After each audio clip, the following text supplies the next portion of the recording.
Selamat bertemu kembali di channel video pembelajaran seni budaya. Hari ini kita akan membahas materi seni rupa kelas 10 fase E unit 2 pada materi mengamati dan mendeskripsikan karya seni rupa karya rupa. Di pembelajaran kita saat ini, siswa akan belajar untuk mengamati dan mendeskripsikan karya seni rupa sebagai bentuk apresiasi melalui penerapan langkah-langkah kritik seni terhadap karya yang ditemukannya dalam kehidupan sehari-hari.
Dalam pembelajaran di materi ini, yang pertama kita akan mendeskripsikan karya seni rupa yang diamati dengan tepat. Hal-hal yang perlu diperhatikan dalam mendeskripsikan adalah sebagai berikut.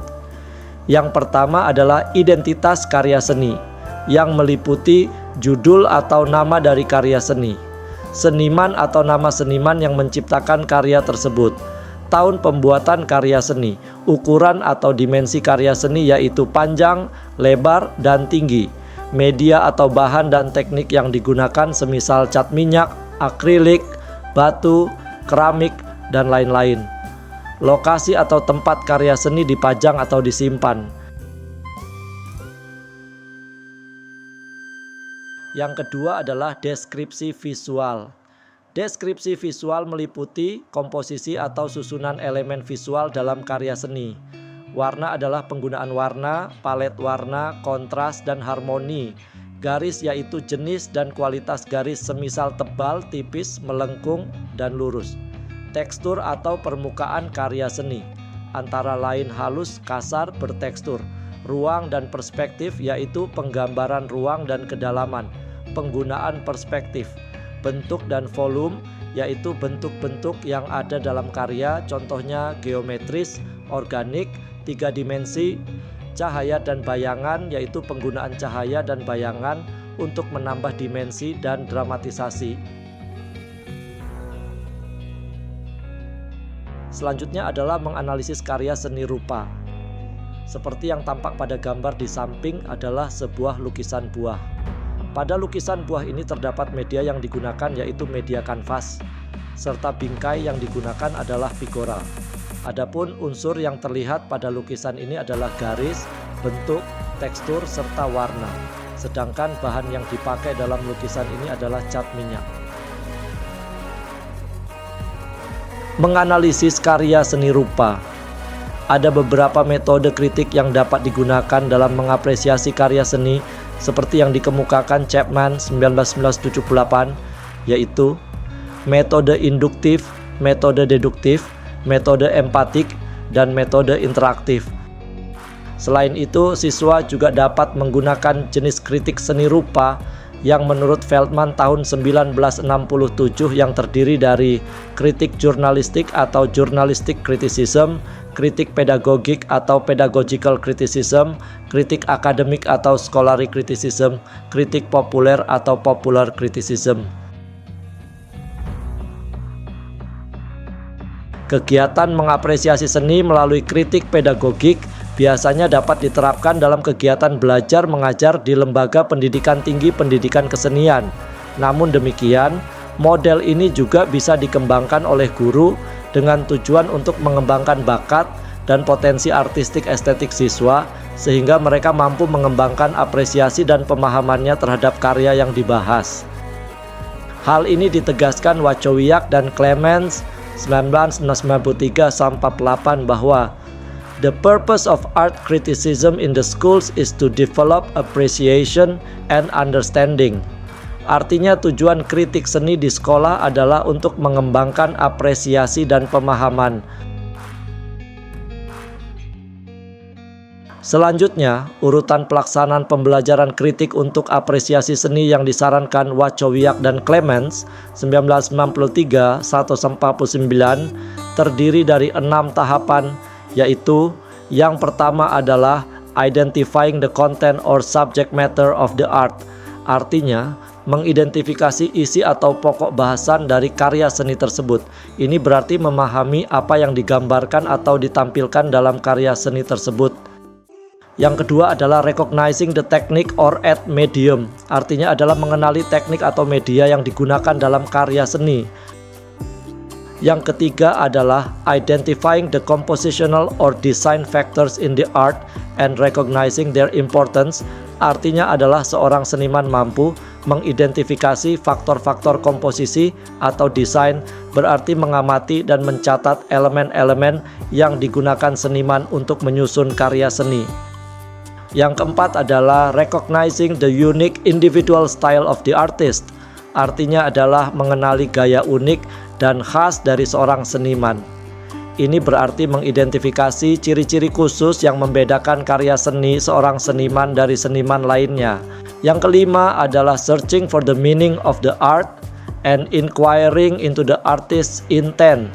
Artinya adalah mencari makna dari karya seni dan menyelidiki maksud atau tujuan seniman melalui karya seni yang dibuat tersebut. Yang keenam adalah identifying the context. Artinya adalah mengidentifikasi konteks di mana karya seni dibuat dan dipersepsikan. Konteks meliputi berbagai faktor yang mempengaruhi dan membentuk karya seni, baik dari sisi eksternal maupun internal.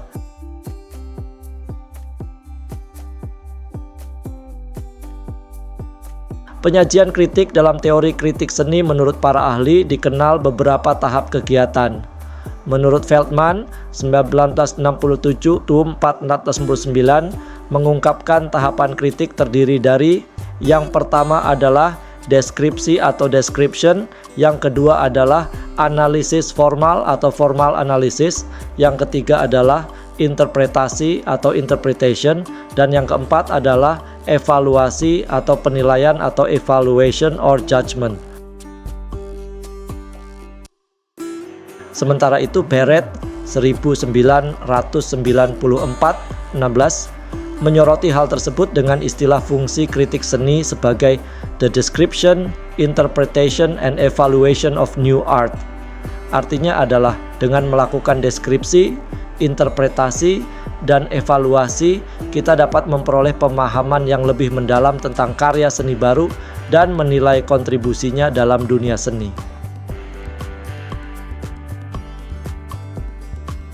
Selain itu, kita juga dapat menggunakan metode mengapresiasi suatu karya seni sebagaimana dikemukakan Brent G. Wilson dalam bukunya yang berjudul Evaluation of Learning in Art Education, bahwa apresiasi memiliki 3 konteks utama. Yang pertama adalah apresiasi empatik, yaitu menilai atau menghargai suatu karya seni yang dapat ditangkap sebatas indrawi saja. Yang kedua adalah apresiasi estetis, yaitu menilai atau menghargai suatu karya seni dengan melibatkan pengamatan dan penghayatan yang mendalam. Yang ketiga adalah apresiasi kritik, yaitu menilai atau menghargai suatu karya seni dengan melibatkan klasifikasi, deskripsi, analisis tafsiran, dan evaluasi.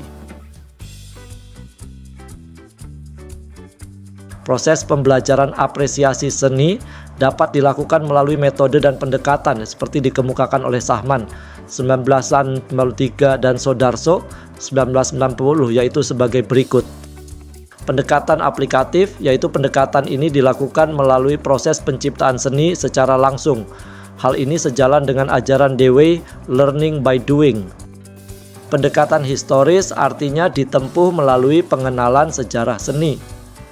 Penciptaan demi penciptaan, peristiwa demi peristiwa yang masing-masing memiliki problema sendiri dibicarakan dan dibahas secara urut. Pendekatan problematik, yaitu menyoroti masalah serta liku-liku seni sebagai sarana untuk dapat menikmatinya secara semestinya. Kemudian deretan problem-problem senilah yang harus dibahas satu persatu. Menurut Sobandi 2007, ada beberapa model pembelajaran apresiasi. Di antaranya adalah yang pertama, model pembelajaran apresiasi seni melalui karya reproduksi. Artinya adalah metode atau pendekatan dalam pendidikan seni yang menggunakan karya reproduksi untuk mengajarkan dan meningkatkan pemahaman serta penghargaan terhadap seni. Yang kedua adalah model pembelajaran apresiasi seni melalui media film, artinya adalah sebuah metode atau pendekatan dalam pendidikan seni yang menggunakan film sebagai media untuk mengajarkan dan meningkatkan pemahaman serta penghargaan terhadap seni. Yang ketiga adalah model pembelajaran apresiasi seni melalui pameran sekolah, artinya adalah metode atau pendekatan dalam pendidikan seni yang menggunakan pameran seni di sekolah sebagai cara untuk mengajarkan dan meningkatkan pemahaman serta penghargaan terhadap seni. Yang keempat adalah model pembelajaran apresiasi seni melalui kunjungan ke museum ASMKM.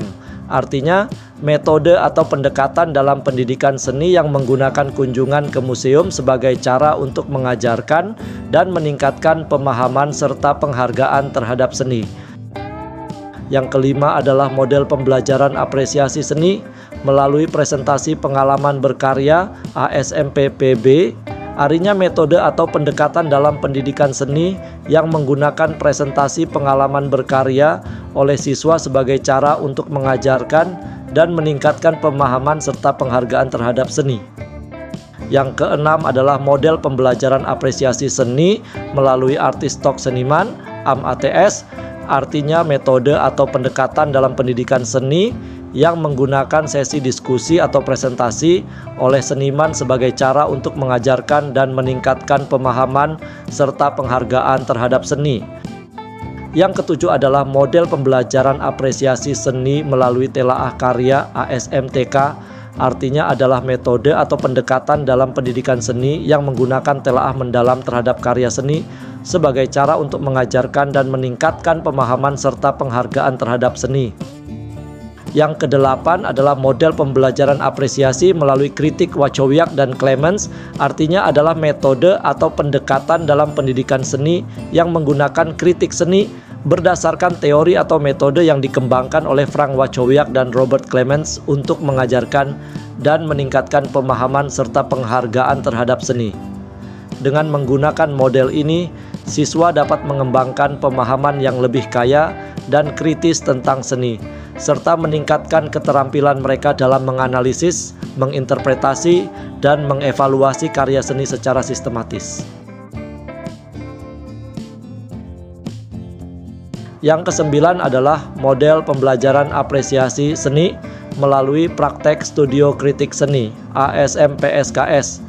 Artinya adalah metode atau pendekatan dalam pendidikan seni yang menggabungkan praktik langsung di studio dengan kritik seni sebagai cara untuk mengajarkan dan meningkatkan pemahaman serta penghargaan terhadap seni.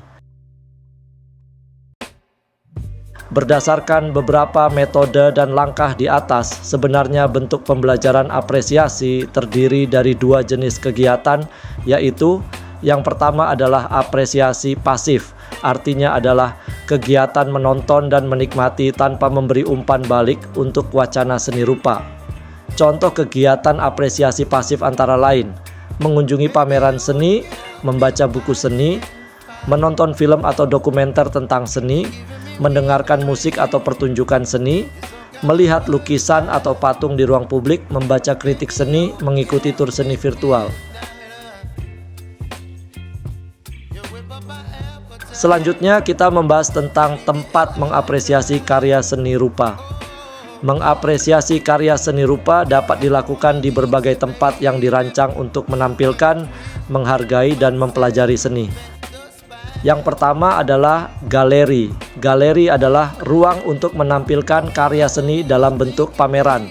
Biasanya galeri dikelola secara komersial yang bertujuan untuk menjual karya seni. Contoh galeri seni antara lain Galeri Nasional Indonesia di Jakarta, Indonesia, Saatchi Gallery di London, Inggris, dan Gagosian Gallery berada di berbagai lokasi internasional lainnya. Yang kedua adalah museum.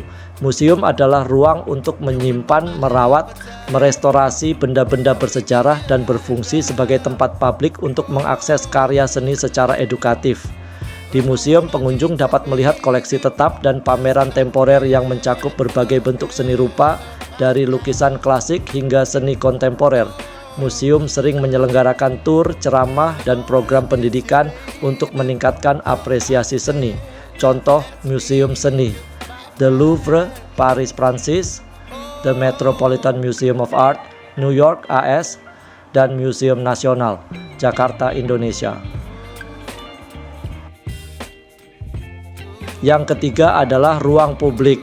Ruang publik adalah tempat-tempat umum seperti jalanan, taman, dan gedung-gedung yang digunakan oleh masyarakat luas. Misalnya patung-patung di taman, mural, grafiti, dan sebagainya. Contoh seni di ruang publik: patung Liberty, New York, AS; mural di Jalan Braga, Bandung, Indonesia; atau The Bean Cloud Gate di Millennium Park, Chicago, AS. Yang keempat adalah ruang alternatif. Adalah ruang yang digunakan oleh komunitas seni rupa untuk berkumpul, berbagai pengetahuan, dan memamerkan karya seni.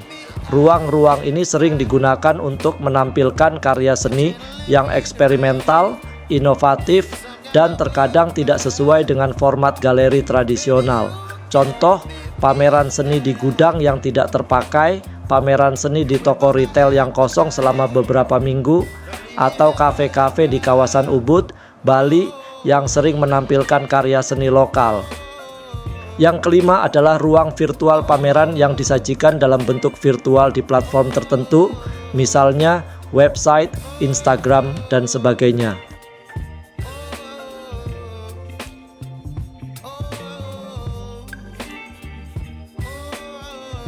Selanjutnya adalah cara mengapresiasi karya seni rupa. Berbagai cara dapat dilakukan dalam mengapresiasi karya seni rupa di pameran. Contoh yang pertama, berbicara langsung dengan seniman, kurator, pemandu pameran.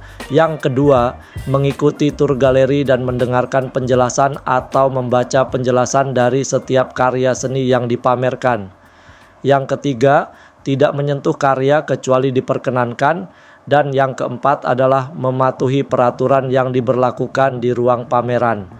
Di setiap ruang pameran tentu saja memiliki peraturan yang berbeda-beda. Sebagai contoh, peraturan atau tata tertib yang diberlakukan di Galeri Nasional Indonesia.